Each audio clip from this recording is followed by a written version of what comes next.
Et alors que la Chine vient tout juste de lancer son premier satellite pour étudier la matière noire, certains semblent reconnaître les efforts importants réalisés dans le domaine par un autre groupe de scientifiques chinois.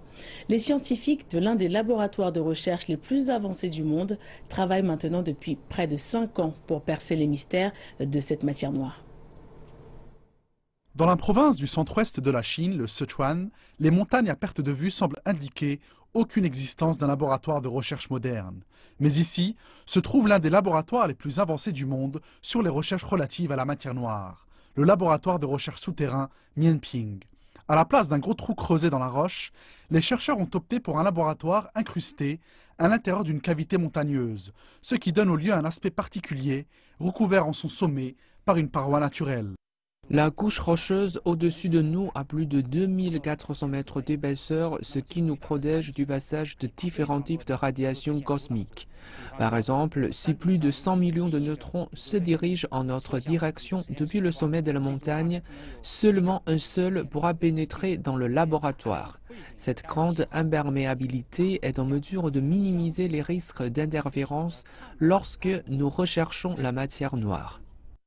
Le périple pour détecter la mystérieuse matière n'a pas été de tout repos. Les scientifiques doivent distinguer la matière noire de toutes les sortes de radiations cosmiques, des neutrons et des électrons. Par ailleurs, un environnement ultra purifié et de rigueur. Largement reconnu comme le meilleur laboratoire pour la détection globale de la matière noire, Mianping tente également d'éliminer les interférences à l'aide d'autres méthodes. Ce mur est fabriqué à partir de polyéthylène. Il peut bloquer, voire même absorber les neutrons. En tant que facteur principal des interférences, les neutrons se déplacent toujours en ligne droite. Ainsi, les murs sont toujours légèrement inclinés afin d'empêcher le passage des neutrons. Entouré de larges murs, le détecteur est à la recherche de la matière noire. La salle est confinée, elle atteint à peine les 30 mètres carrés. Mais il faut au moins 300 tonnes de polyéthylène aux scientifiques pour construire de tels murs, d'une épaisseur d'1 mètre chacun.